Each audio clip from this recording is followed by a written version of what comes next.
Bonjour mes chers élèves, comment allez-vous? Ça va bien, je l'espère. Mes chers, la séance d'aujourd'hui sera consacrée au vocabulaire thématique. On va traiter la page 35 cahier d'exercice et aussi la page 47. Alors mes chers, notre thème, les contes détournés, elle est en rapport même avec notre vocabulaire thématique. Et lorsqu'on va parler du vocabulaire thématique, on va parler des mots qui sont en rapport avec la version moderne des contes détournés. Et lorsqu'on parle d'un conte détourné ou bien n'importe quel conte, on doit sûrement parler d'habitation. On doit parler d'habitation, on doit parler du moyen de transport, ainsi que d'autres choses qu'on va bien détailler dans le projet de classe ou bien dans la production écrite, rédiger un conte ou bien rédiger la situation initiale d'un conte. Donc, avant de faire les exercices de cette page, je voudrais vous montrer quelques images ou bien quelques habitations ou bien un lexique vocabulaire riche d'habitations. Bien sûr, l'habitation d'hier, elle est différente d'habitation d'aujourd'hui. L'habitation dans la ville, elle est différente que celle de la campagne. Ainsi, l'habitation, il change, ça dépend du lieu, d'un pays à un autre, d'un continent à un autre. Donc, ici, j'ai une planche où il y a les différents types d'habitations. Premièrement, on a péniche. Alors, c'est quoi péniche? Ce n'est qu'un bâtiment flottant sur la mer ou bien sur un fleuve. Surtout, elle est utilisée pour les militaires. C'est un bâtiment flottant. Là, on a immeuble.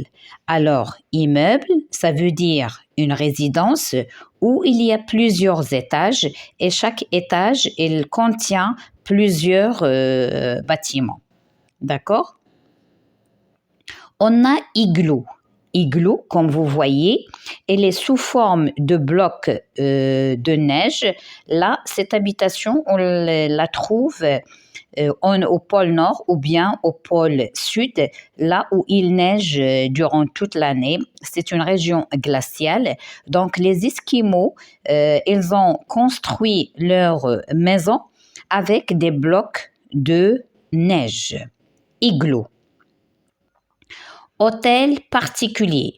Alors, hôtel particulier, c'est une grande résidence avec beaucoup d'appartements et on peut même louer. Alors, il peut contenir des vingtaines de pièces ou bien de chambres. On a la tente. La tente, il y en a plusieurs types de tentes. Alors, cette tente qui est sous forme d'un triangle, elle s'appelle tipi. Et il y en a d'autres tentes traditionnelles. Là, on a une ferme. Alors, une ferme, c'est une maison qui est située ou bien qui est construite à la campagne avec tout autour une étable, un poulailler, etc. et où il y a les animaux domestiques et aussi l'élevage. Maison jumelée. Maison jumelée, c'est comme deux maisons, mais qui sont associées. On peut passer d'une à l'autre, jumelées. Ils sont côte à côte. Il n'y a pas d'espace entre les deux. Là, on a le moulin. Alors, le moulin, autrefois, il y a le meunier qui est responsable du moulin. Il habite à l'intérieur. Là, un château. Vous connaissez bien un château. Le château fort ou bien le château, il ressemble au palais. C'est comme une protection ou bien il y a le gouverneur ou bien l'empereur, il vit là-dedans. Là, on a maison à palafite. Maison à palafite, c'est une maison, là aussi, elle est construite au-dessus de l'eau. Surtout cette maison dans les régions où il y a beaucoup d'inondations, où il pleut beaucoup, d'accord? Alors, on construit pour la soulever du sol parce que le sol, il est toujours mouillé ou bien elle est fondée par des inondations ou bien de fortes précipitations. Et lorsqu'on dit fortes précipitations, forte pluie. Là, taudis. Alors, taudis, comme vous voyez, il est construit par n'importe. Alors, on peut trouver de l'aluminium, on peut trouver du bois, on peut trouver n'importe quel objet qui est récupéré uniquement de la ferraille ou bien de la poubelle, pardon. Alors, l'autodie, c'est un logement, on peut dire un logement misérable où il n'y a pas du tout, il n'y a pas de confort ni hygiène et parfois même le toit, il est découvert, d'accord? On n'a pas le toit, d'accord? Et elle est formée d'une seule pièce. Et cette seule pièce, il y a des familles tout entières ou bien une famille tout entière, les parents avec les enfants, ils habitent là. Alors surtout les pauvres, les pauvres des pauvres, hein. Alors là, on a les gratte-ciel. Alors gratte-ciel, comme vous voyez, ils sont gigantesques et ils ont une hauteur qui est très élevée. Là, on a plusieurs étages. Ils peuvent atteindre 40 et plus, 100, etc. Il y a le gratte-ciel Burj Khalifa qui est le plus élevé au monde, ou bien le plus haut du monde. Alors là, on a un palais, le palais royal. Mhm. C'est tout au confort, c'est tout extra là. Alors là, on a une caravane. Une caravane, c'est une habitation à roues, c'est-à-dire une habitation qui peut se déplacer. Une fois, on peut l'utiliser comme voiture qui se déplace, mais en même temps, un logement qui est bien équipé à l'intérieur, cuisine, salon, la chambre des enfants, les lits pour les enfants, pour les parents, la salle de bain, tout est là, d'accord? Mais avec des roues. Là, on a un chalet. Un chalet, il est construit à partir du bois. Surtout, on le trouve au fond des jardins ou bien dans la forêt. Là, on a le phare qui se trouve au milieu de la mer. Après, on a la maison de retraite. La maison de retraite, là, malheureusement, il y en a des parents, lorsqu'ils deviennent âgés, leurs enfants, ils les mettent dans la maison de retraite, ou bien des parents, on ne sait jamais, qui n'ont pas d'enfants. C'est la maison des retraites qui va les accueillir. Alors, on a dortoir. C'est quoi dortoir? Comme vous voyez, il y a plusieurs enfants qui sont réunis dans une même pièce. Alors là, dortoir, c'est une grande salle. Et cette grande salle, elle est commune pour plusieurs membres ou bien plusieurs enfants. Ils peuvent dormir ensemble, les uns en face des autres. Là, on trouve ce dortoir dans les internats, dans des écoles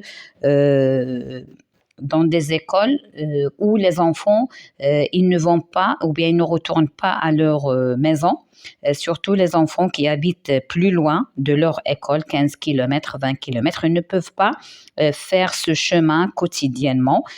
Donc, les écoles, ils construisent ces dortoirs pour qu'ils passent les nuits là-bas. Alors là, on a maison à colombage. Maison à colombage, ce sont des maisons qui sont construites en béton, mais la moitié en haut, elle est construite en bois. D'accord? Et la dernière habitation, c'est une cellule. Alors la cellule, on la nomme pour le prison. Donc les prisonniers, ils dorment dans une cellule. Après avoir fait connaissance aux différentes habitations, on va parler du moyen du transport. Alors, les moyens de transport aussi, il y en a une diversité. Je ne peux pas vous montrer tout, mais là, j'ai une planche que je vais détailler avec vous. Alors, pour les moyens de transport, on a les moyens de transport qui se déplacent dans l'air, sur la terre et parfois sur l'eau ou bien dans l'eau.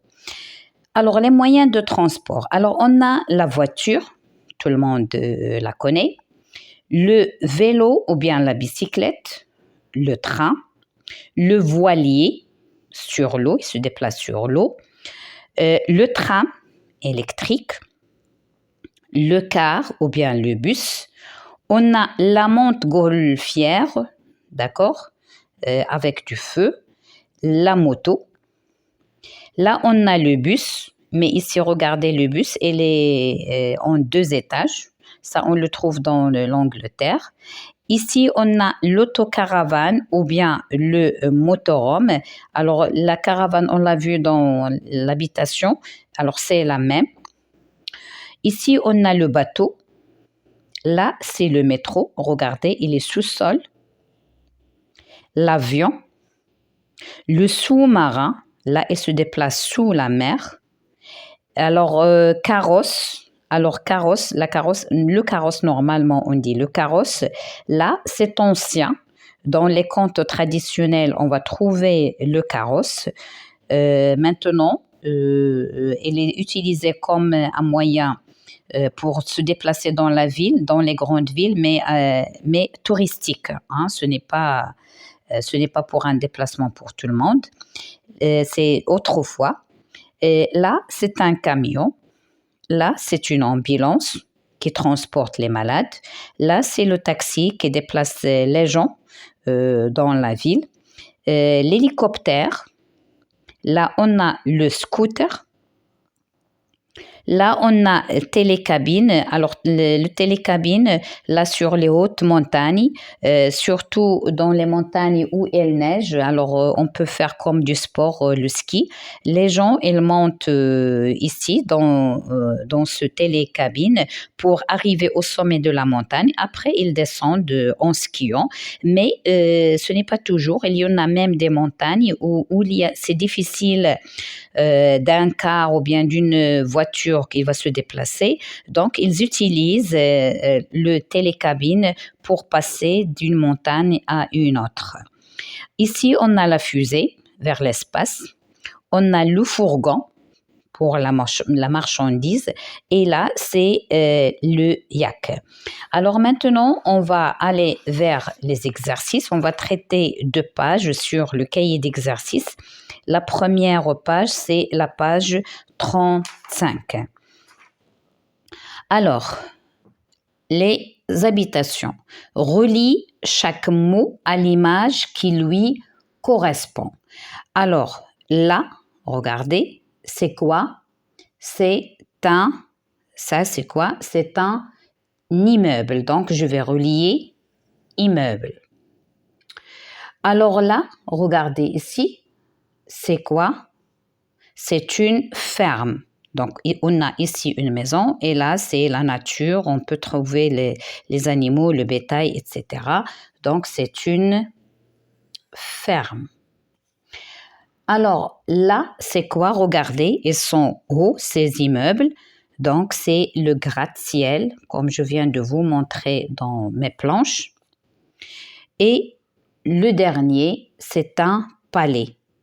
Et ce palais, il se trouve, je crois, en Inde, si je ne me trompe pas. Alors, deuxième, écris devant chaque définition le mot convenable. Alors, pour les mots, on a l'hôtel, on a un taudis, la tente, le château, une caravane, l'igloo. Un logement misérable sans confort. C'est quoi? C'est c'est un taudis. Et on va écrire ici un taudis. Et je vous ai montré qu'est-ce que ça veut dire un taudis. Alors, pour un rappel, c'est ça le taudis. La deuxième phrase, B, un véhicule de camping aménagé pour pouvoir vivre. Alors là, c'est quoi? C'est une caravane. Là, on peut dormir, on peut prendre nos repas, mais en même temps, on peut se déplacer. Alors là, c'est une caravane. Troisième, habitation vaste des rois. Bien sûr, c'est quoi? C'est un palais.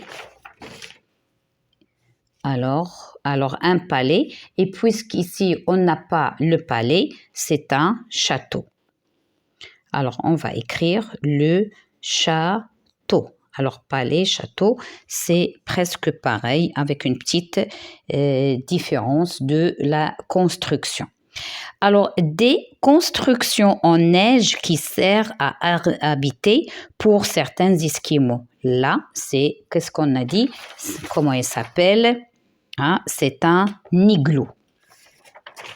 Il est formé de blocs de neige. Alors, c'est l'igloo.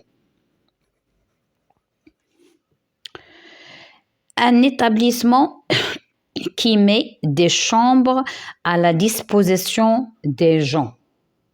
C'est quoi? Bien sûr que c'est un hôtel. Alors là, voilà, hôtel particulier. Lorsqu'on voyage d'une ville à une ville et si on n'a pas de maison, on ne peut pas louer. Donc, on peut aller à l'hôtel pour louer une chambre les jours qu'on va passer dans nos vacances ou bien pendant nos vacances. Donc, c'est l'hôtel. Alors, dernière, alors on a F, un abri que l'on adresse en plein air. En plein air, bien sûr, c'est la tente. Et la tente, je vous ai montré la tente. Alors maintenant, 3. Écris des phrases en utilisant les mots suivants. On a villa, immeuble, pavillon. Alors villa, c'est quoi villa? C'est une maison avec un jardin. Donc tout simplement, je vais écrire que Salma vit dans une élégante villa avec un grand jardin. Alors c'est un simple exemple, mais vous pouvez vous mettre n'importe quelle phrase.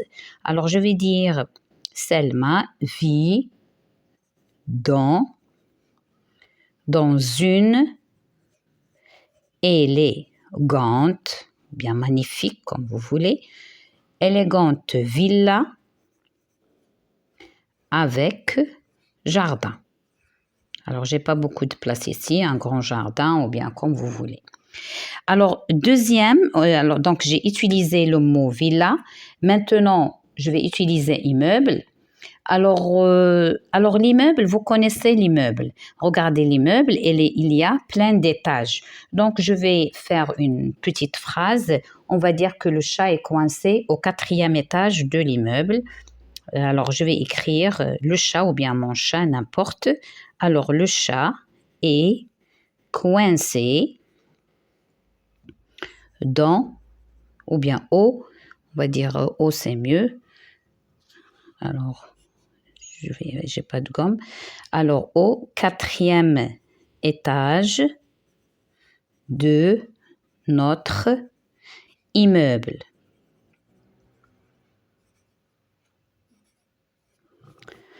C'est bon? Alors, la 3e phrase avec un pavillon. Alors, le pavillon, on va dire, c'est un coin dans le jardin où le papa, il peut ranger ses outils du jardinage. Donc, je vais dire, papa range les outils du jardinage, du jardinage dans le pavillon. C'est bon? Dans le pavillon. Alors, je passe au dernier exercice de cette page. Donne des définitions aux mots suivants qui reflètent ce qui se trouve dans votre ville. Alors, le pont. C'est quoi le pont? Alors, le pont, c'est un lieu qu'on peut mettre entre deux places. Il est de forme semi-cylindrique ou bien cylindrique. Donc, je vais mettre le pont, c'est un lieu entre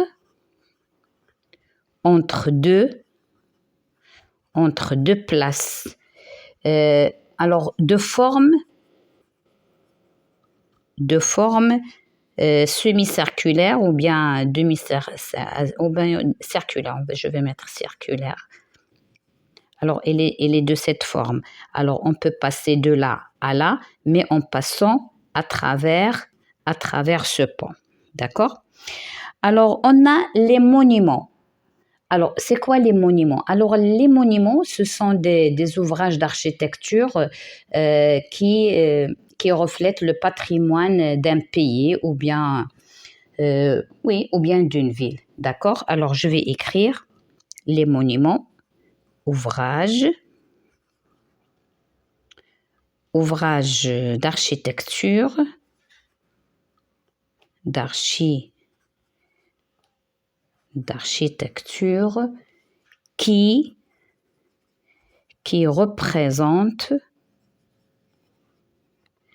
qui représente une personne ou bien un événement, une personne ou un événement.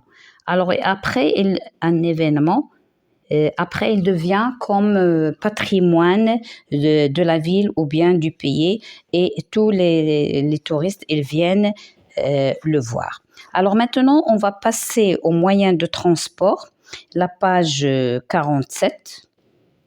Alors là, on a les moyens de transport traditionnels et on a les moyens de transport modernes. On est dans le compte détourné, c'est-à-dire on va parfois parler du moyen de transport traditionnel dans les comptes qu'on va rencontrer, mais nous, on va faire une version moderne en utilisant les mots d'actualité. Alors, la première question, classe les mots suivants dans la colonne qui convient. Le cheval, l'avion, le métro, les charrettes à bœuf, la voiture, les toboggans en osier, le tramway, la carrosse. Et mes chers, je viens de vous montrer les différents moyens de transport. Alors, la charrette, c'est comme celle-ci.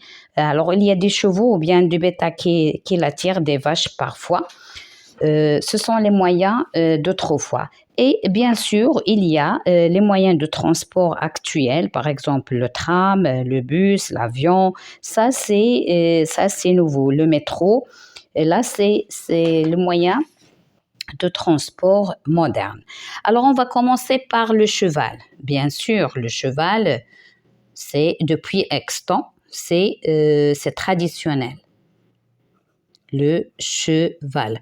Avant la voiture, la découverte ou bien l'invention de la voiture, c'était le cheval, c'est pas le seul moyen, mais il y avait même les chameaux, alors le cheval utilisé comme moyen de transport. L'avion, bien sûr, c'est moderne. Le métro, c'est moderne. La charrette à bœuf, c'est traditionnel. Les charrettes à bœuf. La voiture, c'est moderne. Les toboggans en osier, les toboggans